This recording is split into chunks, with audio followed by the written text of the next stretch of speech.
tinha colocado um banner que eu vou ter que... Deixa ele ali, porque eu acabei incluindo alguma coisa que eu senti no coração no final da ministração do pastor Oswaldo. Tem dois assuntos, irmãos, que eu brinco que arrepia crente. O primeiro, dentro da igreja, duas palavras, né? Dois assuntos. Parece que tem duas palavras que arrepia crente. Uma é falar diabo e a outra é falar dinheiro, né? Parece que assim, o culto estava bom, falar em dinheiro, vem aí, ó, esse raio desse diabo, desse dinheiro. Mas na verdade, eu quero te mostrar algo na Bíblia. Eclesiastes 10, versículo 19. Eclesiastes 10, versículo 19. Para rir se fazem convites, e o vinho alegra a vida, e por tudo o dinheiro responde. Abre aí, eu quero que você abra o seu aplicativo, porque tem várias versões, então eu quero que você perceba isso. Eu estou lendo numa versão, mas olha só, para rir se fazem convites, o vinho alegra a vida, e por tudo o dinheiro responde. Tem uma outra versão que diz, o dinheiro atende a tudo. Tem uma outra versão que diz, e dinheiro obtém isso. Outra versão diz, mas sem dinheiro não se pode ter nenhuma coisa nem outra. Ok? Então são 5 versões. E tem uma outra que eu esqueci, que diz assim, tudo isso se paga com dinheiro. Por exemplo, salvação se paga com dinheiro? Não. Ninguém precisa ter dinheiro para ser salvo. Ninguém precisa ter dinheiro para ir para o céu. Não, é verdade. Né? Agora, você tem que entender que nós fomos ensinados, eu nasci no lar evangélico, eu tenho 49 anos de idade, obrigado, parece, mas eu tenho 49 anos de idade, e o meu pai tem 56 de pastor, não é de idade não. Então eu nasci num lar evangélico. Agora, se é difícil falar em dinheiro em 2021, imagina quando eu nasci. Mas eu tinha um espírito empreendedor desde criança, irmãos, é um negócio de doido. Eu pegava os folhetos de evangelismo do meu pai, lembra dos folhetos, pastor Oswaldo? Aqueles folhetão assim de evangelismo, botava numa caixinha. Eu era um missionário nato, porque eu pegava, batia na porta, mostrava o folheto e dizia, você quer comprar? Eu estou falando com 6 anos de idade, eu vendia folheto. Eu acho que as pessoas que eu batia na porta ficavam com tanta pena que me davam uma moedinha. Espero que alguém tenha sido salvo para ter valido a pena. Mas 6 anos de idade. Aí quando eu falava com meu pai assim, pai, eu quero ser rico, ele falava, você tem que querer morar no céu. Como se José não tivesse sido rico depois que foi seu governador. Como se Abraão não tivesse sido rico e por isso não foi para o céu. Como se Isaac, Jacó, como tantos homens na Bíblia. Olha o que Deus fala de Jó. Homem íntegro, reto, justo, temente a Deus, que se desvia do mal, o mais rico do Oriente. Fala com o seu irmão, a sua riqueza não vai afastar a sua paternidade. Porque o diabo quer nos convencer que o dinheiro é mau. Inclusive distorcem até um texto na Bíblia. O texto diz, porque o amor ao dinheiro é a raiz de todos os males. Mas o que todo mundo fala? O dinheiro é a raiz de todos os males. Mas não é isso que a Bíblia diz. O que a Bíblia diz em Eclesiastes 10, 19, que nós lemos é, existem coisas que é com dinheiro que você paga. Salvação não se paga com dinheiro. Cura, milagre, prodígio não se paga com dinheiro. Agora, esse prédio se paga com dinheiro. A sua casa se paga com dinheiro. Seu plano de saúde se paga com dinheiro. Mas sua salvação, a presença do Espírito Santo, a presença dos anjos do Senhor, não. Amém ou não? Mas aí colocaram tudo, né? Então há uma mentalidade religiosa sobre dinheiro. E no meu mestrado em Direito, a dissertação que eu fui falar foi sobre laicidade. E aí não dá nem para começar a falar aqui, porque é um assunto longo, mas começa tudo na Reforma Protestante. E ó, pasmem, Calvino, que tanta gente fala de Calvino, eu li nos livros deles, não é no nosso. Calvino autorizava os pastores dele a negociar o salário, porque entendia que se os pastores fossem ricos, teriam maior influência sobre a sociedade. Só não permitia ostentar. Calvino. Essa parte a gente não sabe. Você sabia que o famoso Martim Lutero tinha uma indústria? Sabia disso? Vai ler a história. O famoso Martim Lutero é pintado como aquele pobre monge. Mas ele era pobre monge enquanto era monge. Porque ele casou com uma mulher. Irmão, uma mulher faz diferença na vida do cara. Valoriza essa mulher que está do seu lado. Se eu fosse você, eu dava uma joia para ela na segunda-feira. Né? Ainda bem que a minha não está aqui. Mas olha só. Está assistindo? Meu Deus, me livra. Mas olha só. Sabe por quê? Ele casou com uma mulher que era boa administradora. Estou falando de história, irmão. Estou falando de Bíblia, não, de história. Martim Lutero casou com uma mulher que era boa administradora. Na época de Martim Lutero, século XVI, o que acontece? Riqueza não era dinheiro em banco, que não tinha. Era terra. E a mulher dele que administrava o dinheiro dele. E ela começou a comprar terra. E o Lutero ia pregar. E, resumo da história, depois você vai ler. Mas resumo da história. O tal do Lutero agora, a mulher dele monta uma indústria para ele. Vira para sua mulher e diz assim: você vai me enriquecer.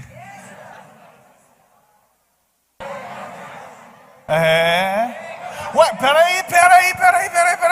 Você está achando que eu estou jogando conversa fora? Coloca para mim no telão aí, Lucas, agora eu senti Deus no que eu vou te falar. Lucas capítulo 8, versículo 1 em diante. Irmã, deixa eu dar um recadinho para as queridas. Lucas 8, versículo 1, você recebe se você quiser. Coloca aí para mim rapidinho. Lucas 8, versículo 1, já vou adiantando aqui de cabeça. Perfeito. E aconteceu depois disso que andava de cidade em cidade, de aldeia em aldeia, pregando, anunciando o evangelho do reino. E os 12 iam com ele, 13 homens. Irmão, um homem come muito ou come pouco? E 13 iam com ele. Vai passando para mim. E também algumas mulheres. Algumas o quê? Você acredita que também tinha homem que ia junto, sim ou não? Além dos 12? Mas o que está fazendo a referência aqui sobre quem fazia a diferença. Olha só, e algumas mulheres que haviam sido curadas de espíritos malignos, de enfermidades. Maria, chamada Madalena, da qual saíram 7 demônios. Versículo 3. E Joana, mulher de Cusa, procurador de Herodes. E a Bíblia diz, Susana e muitas outras. E quantas? Muitas outras. Que o serviam com as suas fazendas. Você carrega uma unção para pagar as contas. Você pode não gostar do que vai ouvir agora, mas biblicamente, você, mulher, carrega uma unção para pagar as contas. O que ia atrás dele não era homem para pagar a conta, eram mulheres que o pai tinha dado recursos para bancar o reino. Você carrega uma unção para bancar o reino.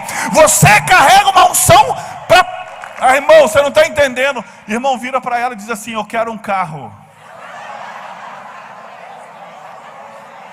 Agora, escuta aí, irmão. Você tem que ajudar o sonho dela. Porque quando você está ajudando o sonho dela, o teu carro está chegando.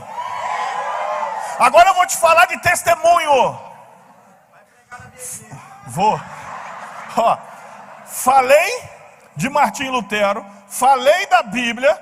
Agora eu vou te dar um testemunho. Algum tempo atrás, uma irmã chegou lá na igreja, não era da igreja ainda. Chegou lá na igreja, na época que o pão francês custava 25 centavos. Faz tempo. Olha só, 25 centavos. Ela chega no culto, eu não sou na hora de oferta de falar valor, mas naquele dia o Espírito Santo colocou no meu coração e eu disse assim: talvez você só tenha aí 50 centavos. E você diz: para que eu vou dar isso para Deus? É muito pouco. Mas Deus não recebe a quantidade, Ele recebe o seu coração, que está demonstrado na sua oferta.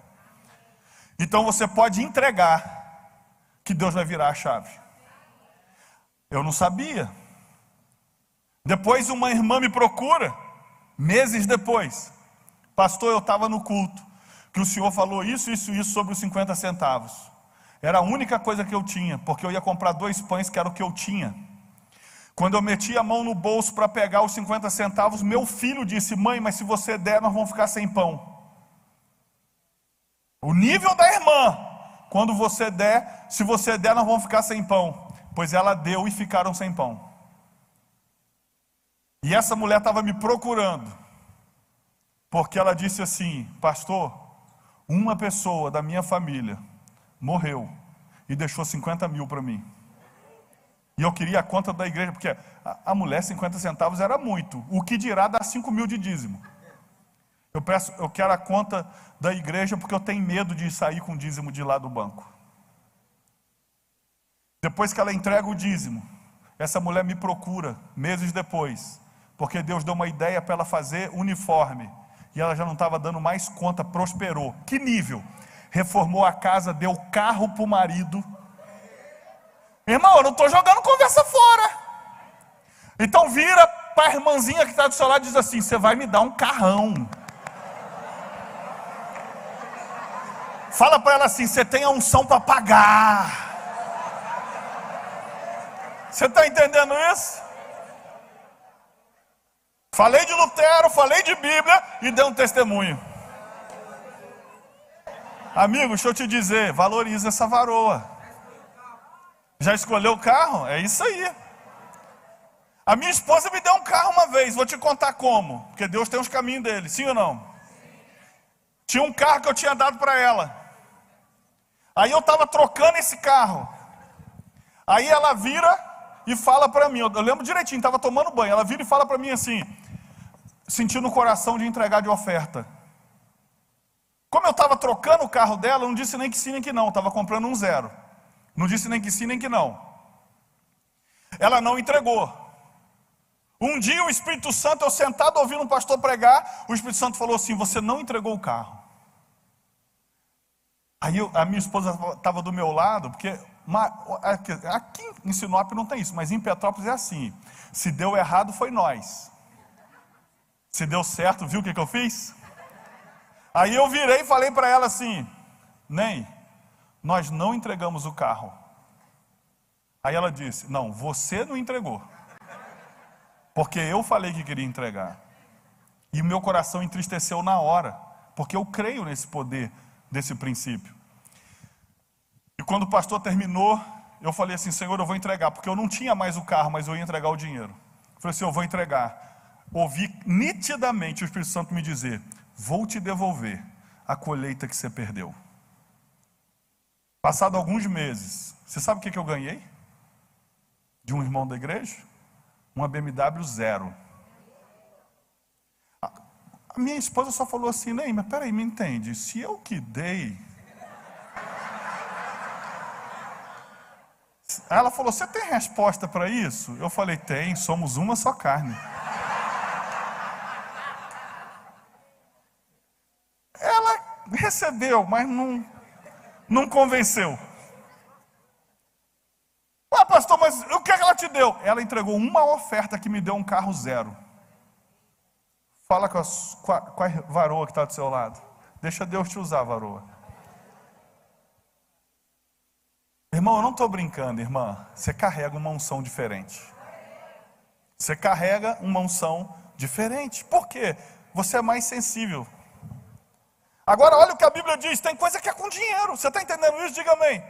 Tem coisa que é com dinheiro. E aí, a gente carrega essa mentalidade religiosa sobre o dinheiro, aonde a gente diz que o dinheiro é mau.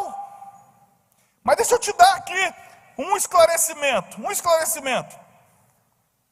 Presta atenção. Irmãs, eu quero conversar com as irmãs hoje.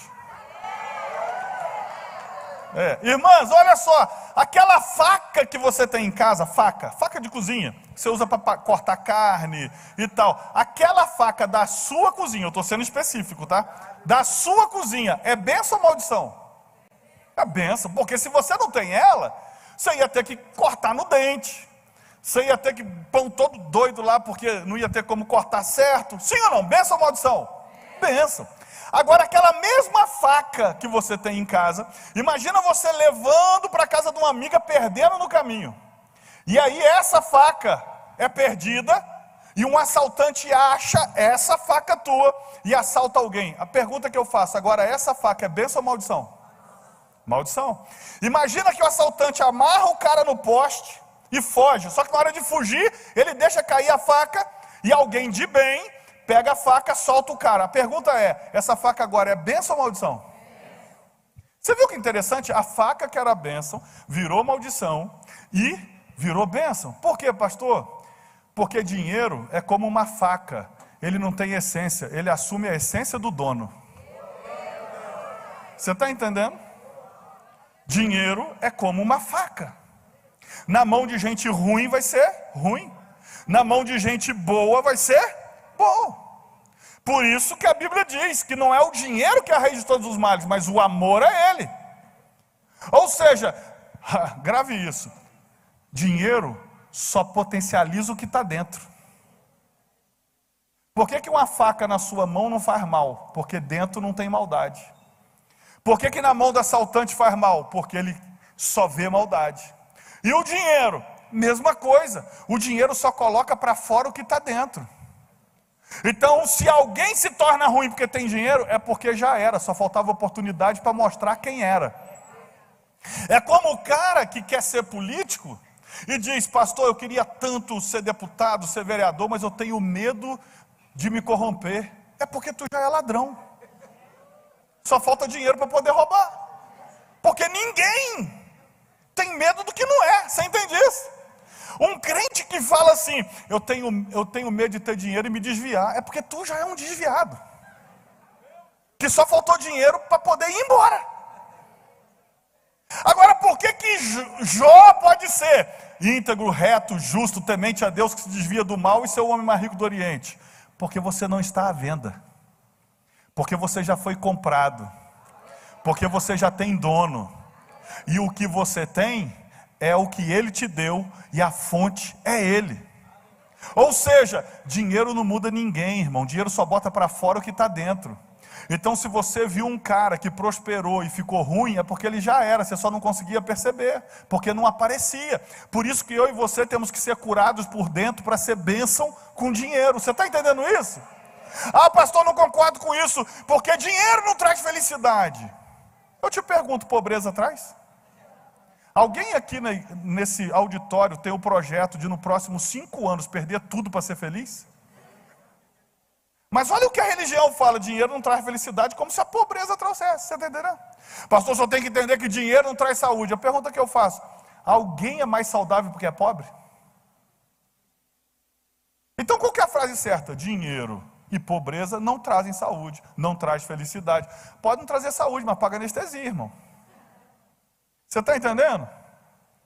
Ah, pastor, mas o senhor tem que entender que o amor é a coisa mais importante. Claro, a Bíblia fala, ainda que eu falasse a língua dos anjos e dos homens e não tivesse amor, nada disso, traduz por dinheiro. Ainda que eu tivesse dinheiro, não tivesse amor, nada disso, mas se eu tiver amor. Agora, se eu tiver amor sem dinheiro, eu vou chegar para o cara necessitado e dizer, cara, eu te amo tanto, que se eu pudesse eu te ajudava. O miserável vai ficar mais deprimido ainda. Você está entendendo? Agora, se eu tenho dinheiro, eu não preciso nem de aparecer. Eu mando alguém lá resolver. Porque quando o dinheiro está a serviço do amor, meu irmão, aí o negócio funciona. Aí o céu vem para a terra e Deus cumpre tudo que Ele quer fazer na vida daqueles quem Ele ama. Você está entendendo? Então você tem que entender isso. Ah, pastor, continuo discordando. Ok, olha, faça o seguinte, hoje é sábado, segunda é feriado, mas na terça-feira, pegue todos os seus boletos, todos, da casa, do aluguel, da escola das crianças, e pega o do ano inteiro, vai lá no caixa do banco e diz, vim pagar tudo antecipado. O cara vai te perguntar assim, debita na conta ou vai passar no cartão? Você responde para ele, vou pagar com amor.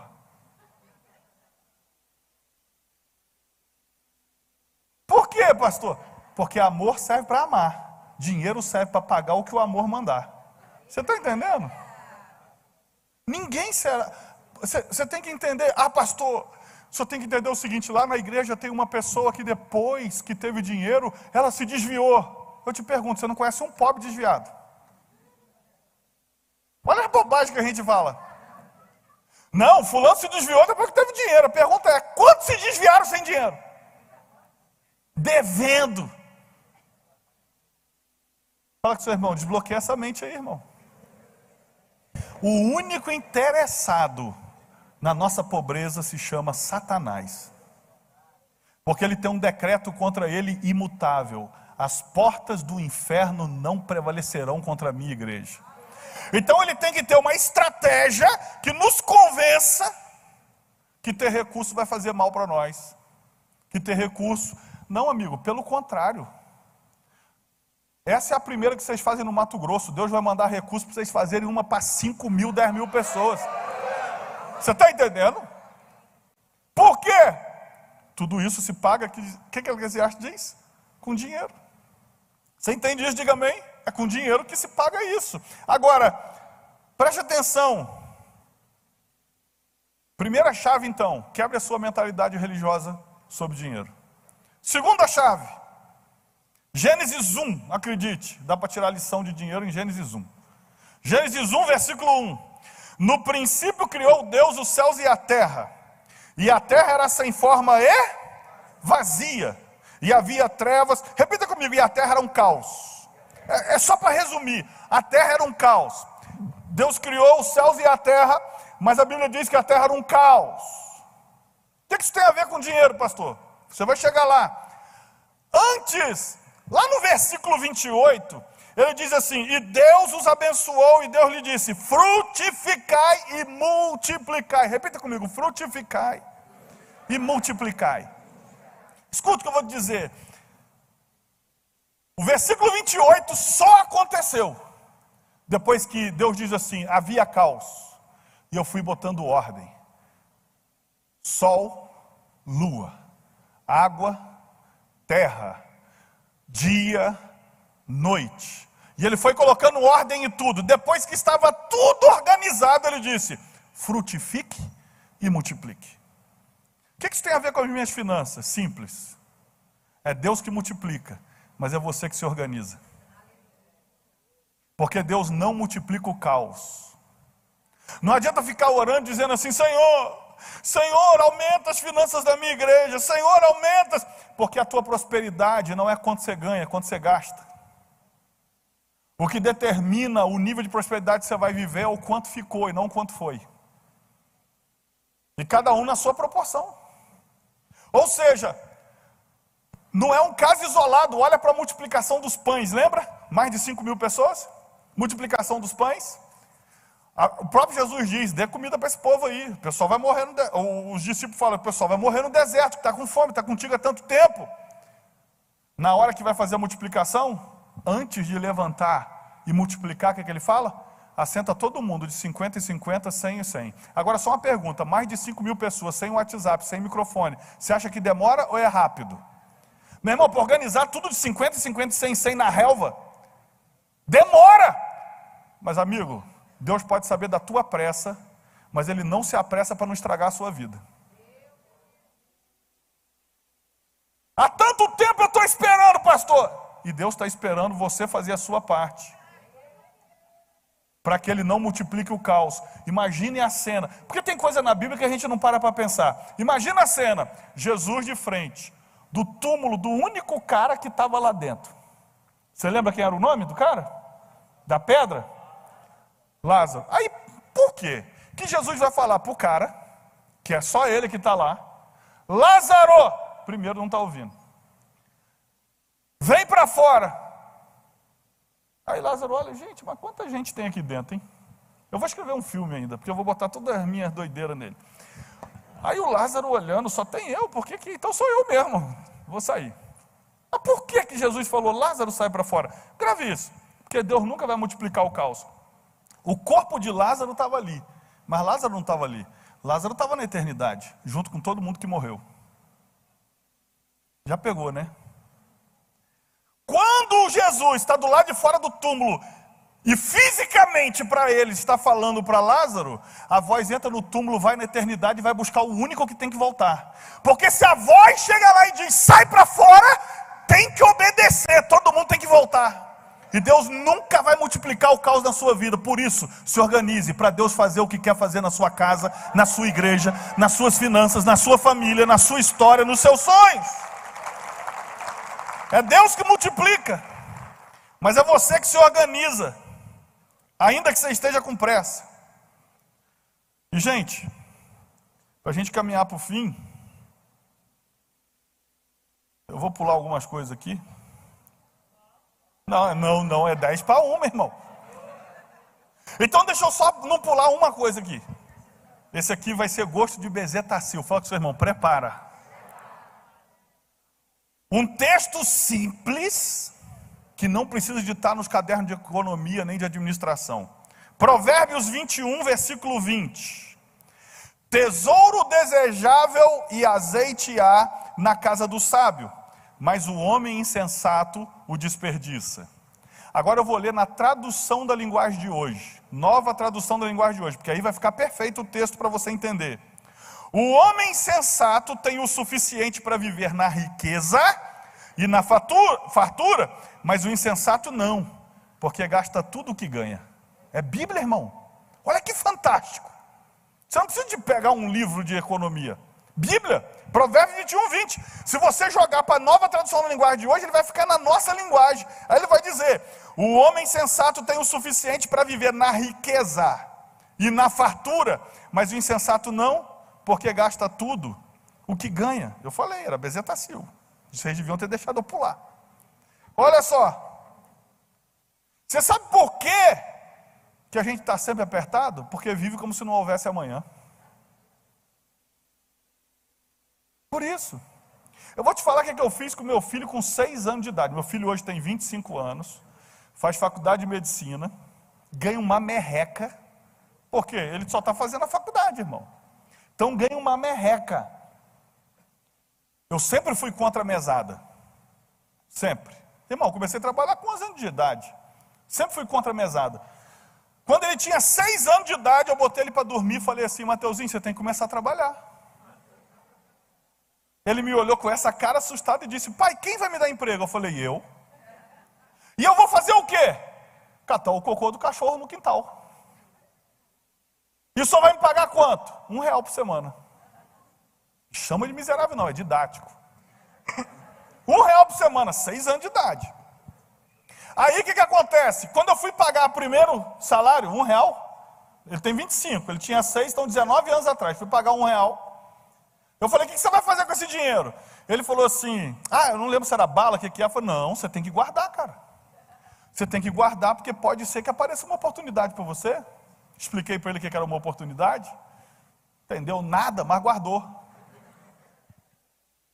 Aí na semana seguinte guardou R$1, na outra semana R$1, ensinei ele a dar dízimo. E aí, guardou.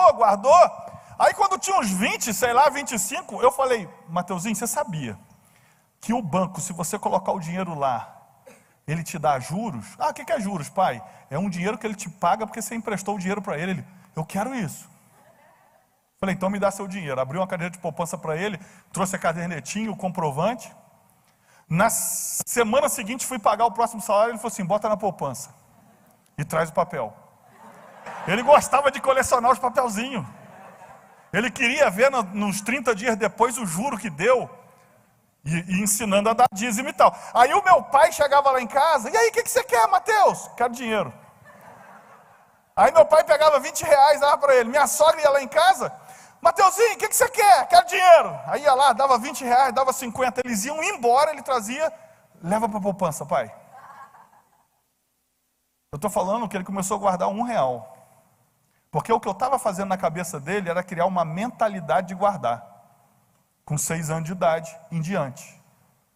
Porque o importante não é quanto você guarda, é o que você está ensinando para o teu cérebro e a cultura que você está criando dentro de você. Pastor, o que eu vou fazer? Eu só posso guardar R$10. O que eu vou fazer com R$10? A mesma coisa que você faria quando você tem que pegar R$10 emprestado com alguém porque não tem. É a mesma coisa. Que é engraçado, R$10 quando a gente tem é nada, mas quando não tem é tudo. Não é verdade? E a parábola do talento diz que o Senhor deu 2 para um cara, 5 para o outro e 1 para o outro, conforme a capacidade de cada um. Porque é Deus que dá, mas é você que capacita para receber. Você está entendendo isso? E aí o Mateuzinho foi crescendo, virou o Mateuzão, ganha uma merreca ainda, vai ser rico. Mas ganha uma merreca ainda e tem dinheiro guardado. Aí casou com a esposa dele, é uma arquiteta, ela precisou de um computador lá top, não sei o quê, essas coisas de arquiteto. Eles foram lá e compraram. Por quê? Não importa quanto ganha. Desde 6 anos de idade ele criou um padrão que é possível guardar. Porque começou com R$1. Porque lembre-se, antes de chegar a 1 milhão, você tem que ter uma unidade. Não existe 1 milhão sem um. O problema é que a gente valoriza 1 milhão, mas não valoriza R$2. Quem não valoriza R$2 não pode ter 1 milhão. Vamos mudar de assunto, que está ficando muito ruim esse negócio. Eu quero voltar. Olha só. Mas deixa eu dizer uma coisa para você. E agora para a gente... Coloca para mim o banner lá. Eu vou entrar no assunto que eu quero compartilhar para ser específico na sua igreja. E muito mais do que eu falei aqui tem no curso. Tá ok? Inclusive sobre finanças no reino, oferta, dízimo e tal. Pula aí para mim. Ah, não, eu que estou com o negócio aqui, né? Qual é o botão aqui? Para eu não apertar o botão desligar. Acho que é esse aqui, né? E aponto para onde? Tipo assim, né? Olha só. Ó, então vamos lá, acertei. É em tu que eu acerto? Rapaz, deu errado de novo. Ô, gente, eu tinha conseguido isso. Muda aí para mim. Vamos lá, ajuda nós aí. No final vai dar tudo certo. Primeiro conselho que eu quero te dar, pastor e pastora. Não ensine oferta para levantar dinheiro. Ensine princípios para Deus usar os fiéis. Porque quando você levanta oferta precisando de dinheiro, você está confiando na pessoa errada. Eu vou te falar, teve um dia que eu precisei de R$80 mil fora de todas as contas. Eu fui para o monte, porque Romanos 8,32 diz: se Deus deu Jesus, como não nos dará com Ele todas as coisas? Sabe o que Romanos 8,32 está dizendo? Se você tem o mais precioso de Deus, o resto é o resto. Aí, o problema é que a gente vai dar palavra de oferta pensando em quanto vai levantar. Não, você tem que confiar que Deus vai dar um jeito. E aí eu fui para o monte, orei, falei: Senhor, eu tenho semente no altar, ordene que elas deem fruto. Lá na igreja, não estou falando que está certo ou está errado, mas lá na igreja há 12 anos nós escolhemos uma coisa: o envelope de dízimo e oferta não tem lugar para escrever o nome. Ou o cara crê e entrega, ou ele não vai dar nunca. E a minha missão é só ensinar. E aí eu falei: Senhor, lá no monte, eu não sei nem quem é dizimista, mas o Senhor sabe quem é fiel, acha eles e manda eles me encontrarem. Naquela noite eu fui jantar com um casal, Deus tinha abençoado os caras num momento de oferta, no culto anterior, de um negócio que destravou. Ele falou: pastor, estava com um negócio travado assim, de valor alto, e Deus destravou ontem na hora da oferta, eu botei como propósito. Ele falou assim: o senhor está precisando de quê? Irmão, se o cara pergunta, está precisando de quê? Não complica a vida de Deus. Porque tem crente que complica a vida de Deus. Quer que o Espírito Santo revele: eu vejo aqui um número, R$50 mil. Não, Deus está falando: o que você quer, filho? Eu falei: eu preciso de 80 mil. Sabe o que o cara me respondeu na mesa? 40 mil eu trago no domingo. Aí, um cara que era pouco tempo que estava com a gente lá, me procurou na terça-feira, dizendo: pastor, acho que eu estou ficando maluca, porque ele tinha pouco tempo com a gente, falou assim: me deu uma vontade de ofertar. Eu falei: fale mais sobre isso. Me deu uma vontade de ofertar? Tem 3 dias que eu estou com vontade de ofertar, e eu estou sentindo que se eu não fizer isso hoje, vai dar alguma coisa ruim. Toma aqui, me deu 20 mil. Resumo da história, 80, sabe por quê? Se você pedir, as pessoas fecham o coração. Se Deus mandar, tem que obedecer. Então, quando você vai fazer oferta, você tem que falar para Deus e ensinar as pessoas. Você entendeu isso? Diga amém. Outra coisa, não ensine as pessoas a darem dinheiro. ensine os benefícios de ouvir Deus na área financeira. Lá no curso você vai ter mais disso aí também, porque tem a parte material e tem a parte espiritual, que é essa. Ou seja, as pessoas não podem ser ensinadas a dar dinheiro, tem que ser ensinada por quê? O que acontece quando eu entrego para Deus? Então eu quero te dar 5 chaves aqui rapidinho. Aquela foi só uma introdução. 5 chaves rapidinho, bem breve. Primeira chave: não espere acabar para semear. Você tem que anotar isso aí e ministrar na tua igreja, ok? E aí você pode fazer uma por culto. Não espere acabar para semear. Pastor, qual é a fonte dessa palavra? Gênesis 47, versículo 13. Você me acompanha bem rapidinho, ó. Gênesis 47, versículo 13. E não havia pão em toda a terra, porque a fome era muito grave, de modo que a terra do Egito e a terra de Canaã desfaleciam por causa da fome. Então José recolheu todo o dinheiro que se achou na terra do Egito e na terra de Canaã pelo trigo que compravam, e José trouxe o dinheiro à casa de Faraó.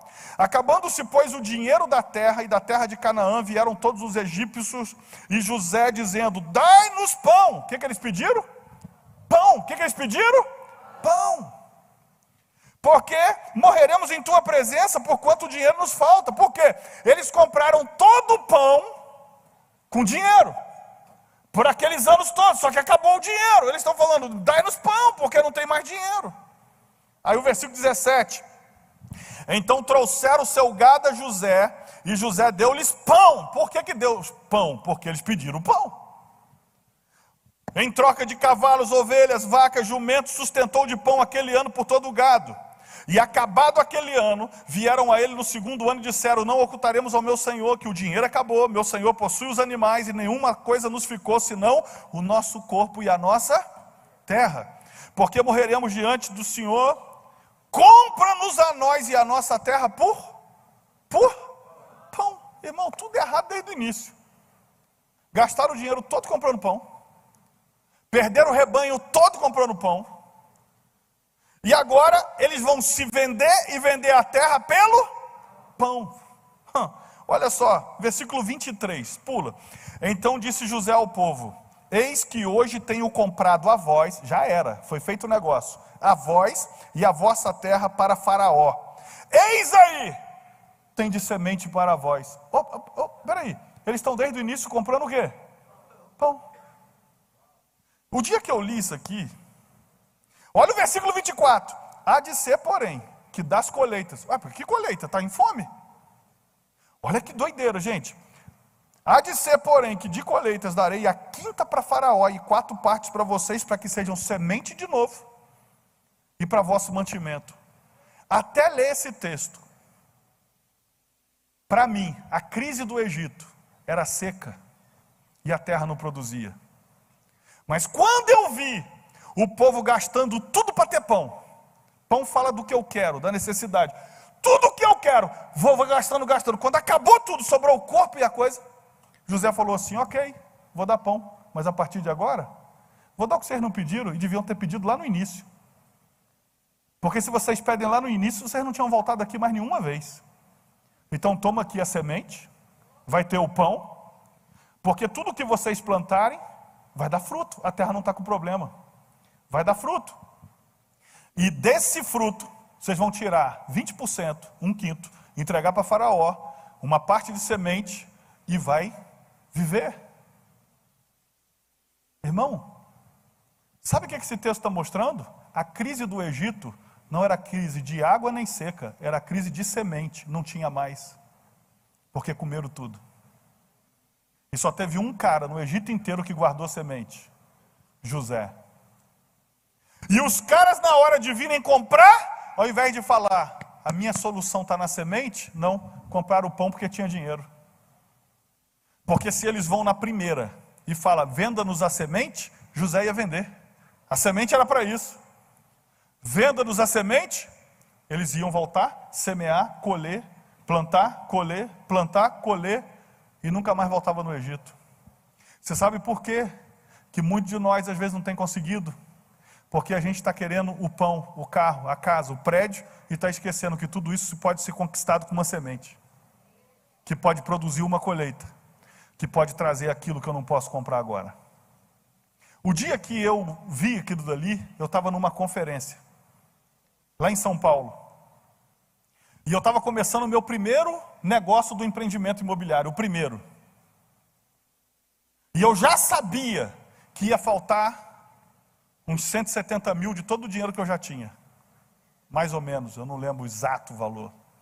Eu virei para minha esposa, falei, tem um céu aberto aqui.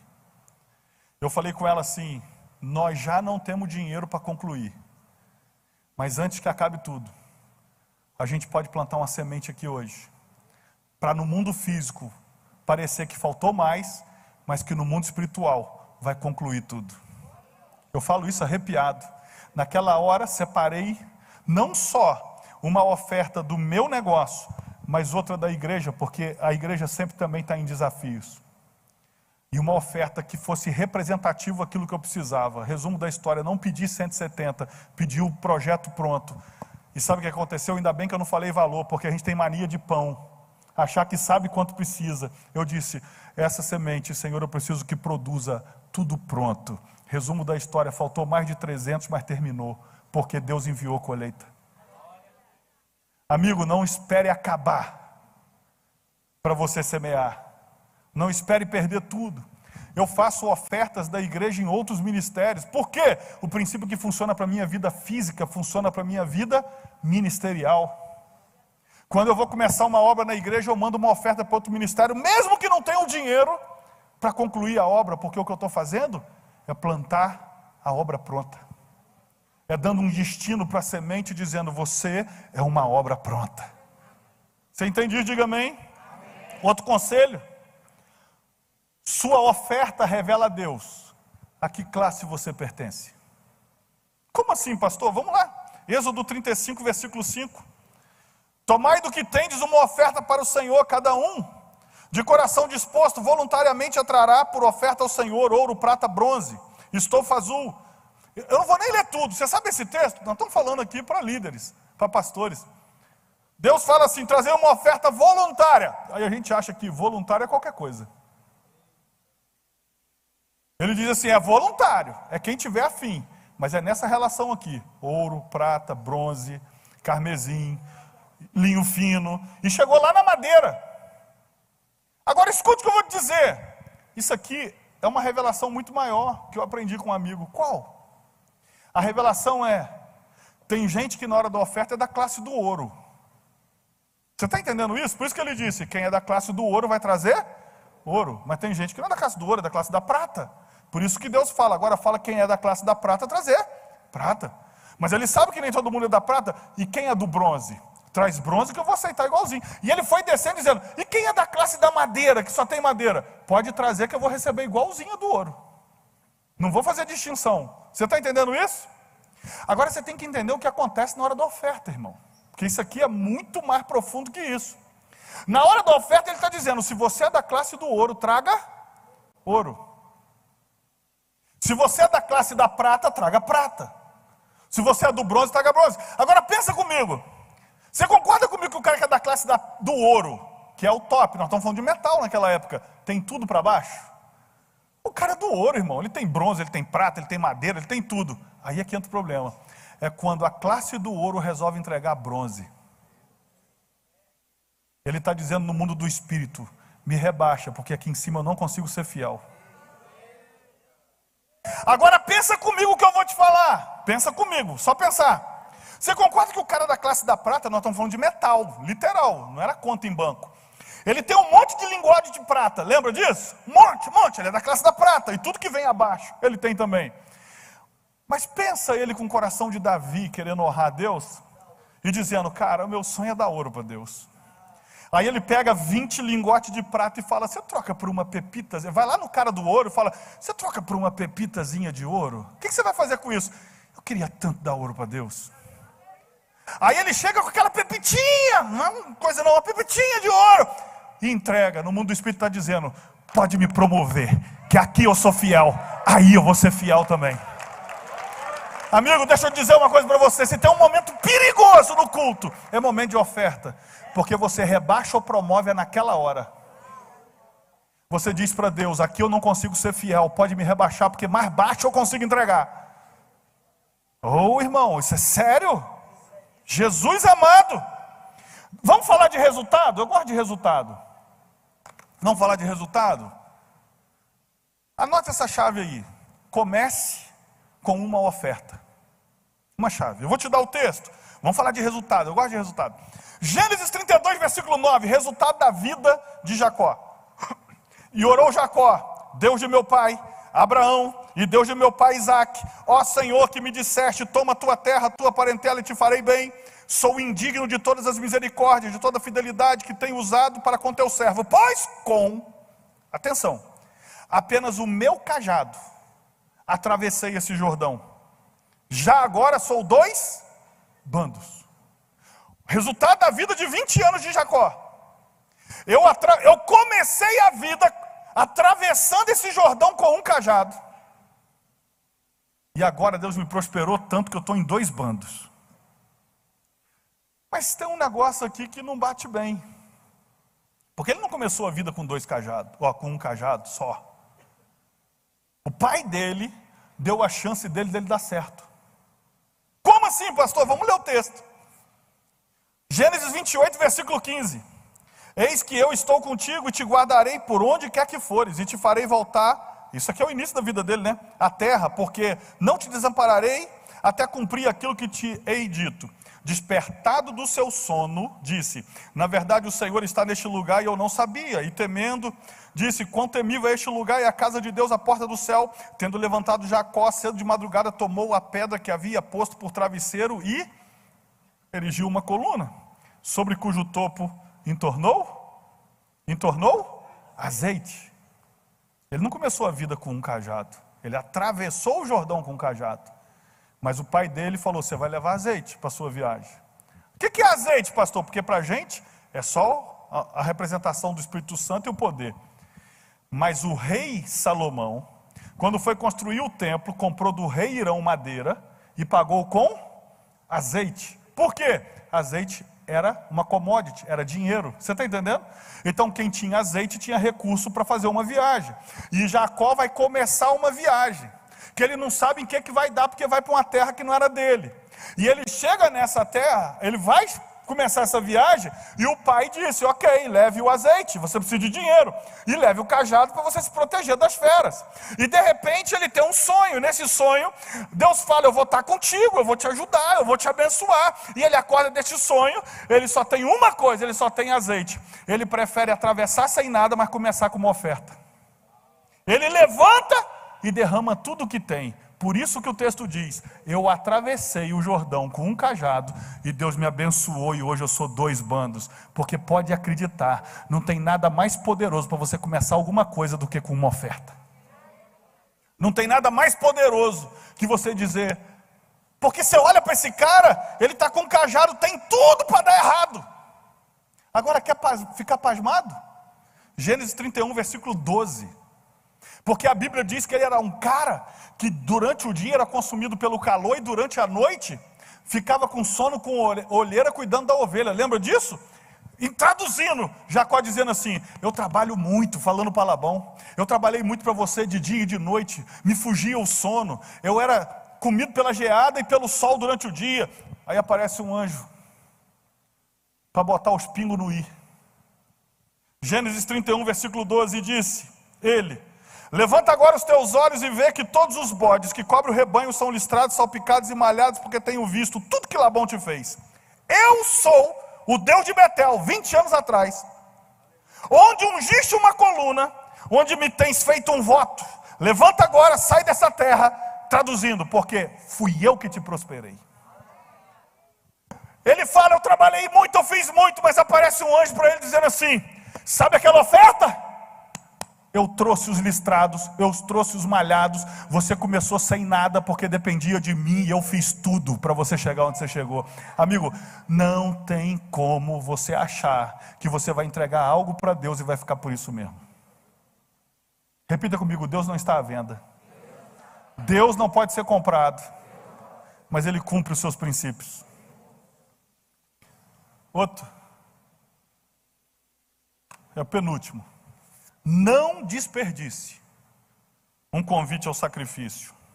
1 Samuel 16, versículo 2, disse Samuel, como irei eu, pois Saul saberá e me matará.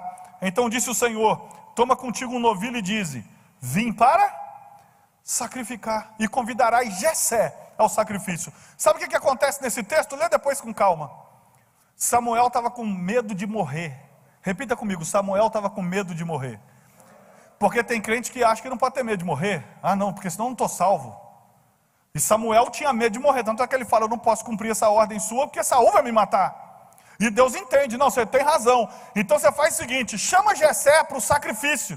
E aí você unge quem eu te mandar. Só que ele, por causa desse medo, ele chega diante da cidade. Olha o texto depois com calma em casa. Ele chega diante da cidade e o pessoal sai correndo e diz, é de paz a tua vinda? Ele responde, é de paz, vim para sacrificar. Ele tinha que parar ali, segundo a ordem de Deus. E depois no cantinho chamar Jessé. Mas ele fala, santificai-vos, no plural, e vinde comigo. Ele convidou todo mundo para o sacrifício. Só que sabe o que é interessante? E santificou Jessé e foram para o sacrifício. O convite era para todos, mas só a casa de Jessé aceitou. Ele fez errado, mas só a casa de Jessé aceitou. Ele era para ter chamado só a casa de Jessé. Agora imagina a cena. É de paz a minha vinda. Eu vim sacrificar o Senhor e na hora da oferta, Deus vai ungir um rei em Israel. Você acha que ia faltar alguma família nessa oferta? Você acha que ia faltar alguma casa nessa oferta? Mas Jessé, sem saber o que Deus ia fazer, estava pronto para sacrificar. Você sabe qual que é o problema? A gente não sabe o que Deus vai fazer com o nosso sacrifício. Aí a gente racionaliza. Aí a gente fica, não, eu não posso participar disso. Amigo, Deus nunca vai te chamar para um sacrifício sem saber o que vai fazer com você logo em seguida. Eu vou te dizer o que aconteceu comigo. Eu estava num evento e eu tinha levado uma oferta de 10 mil num cheque.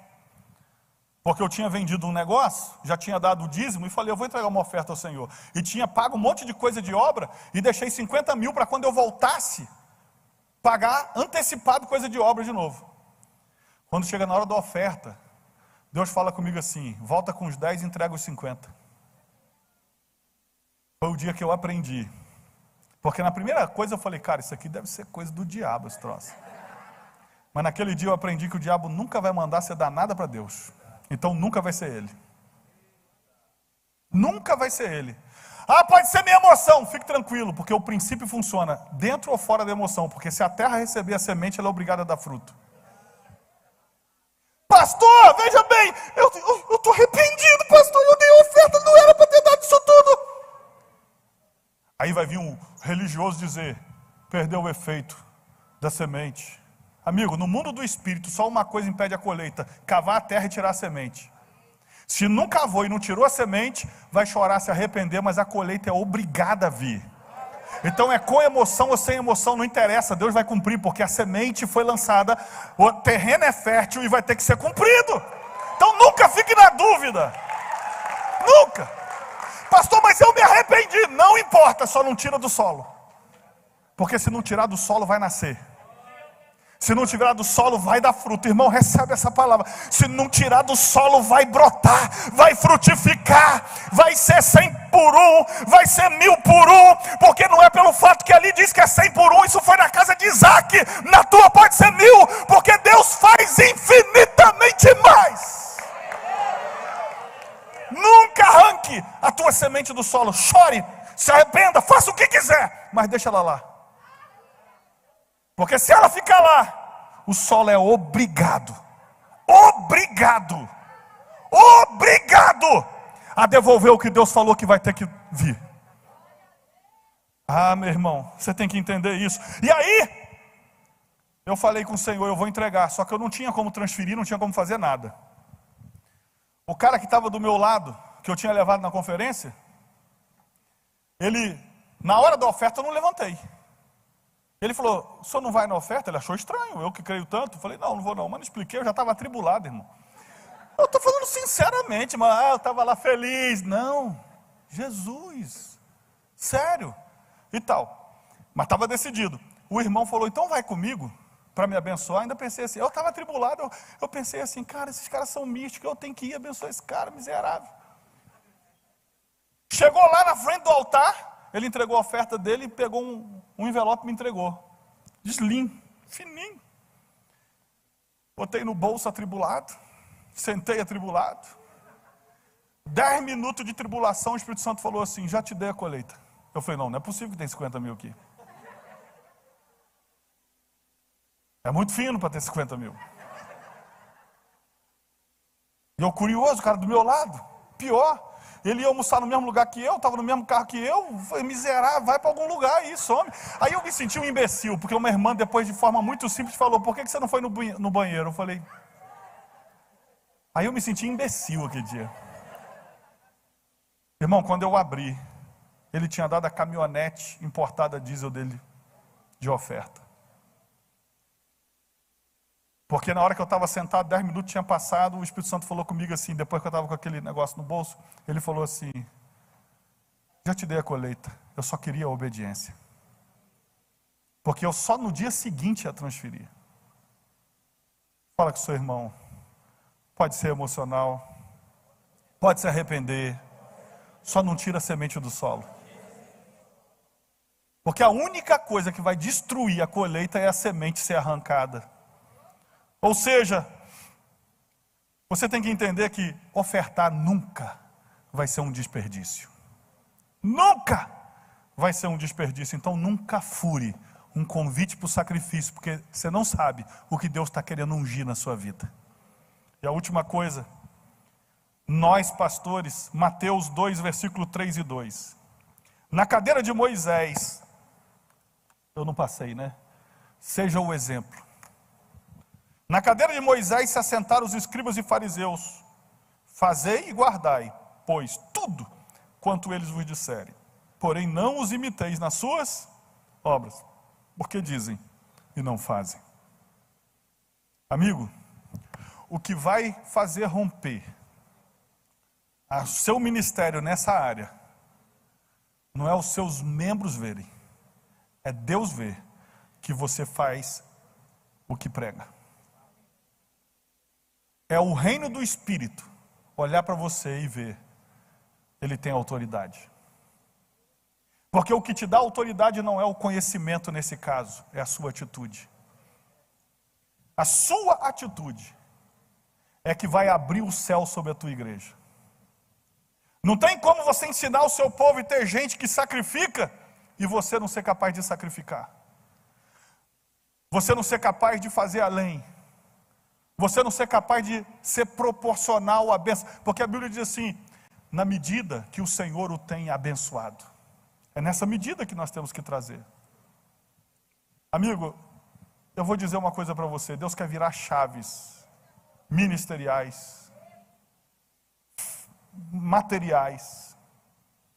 E eu tenho que parar aqui. Mas eu quero dizer uma coisa para você.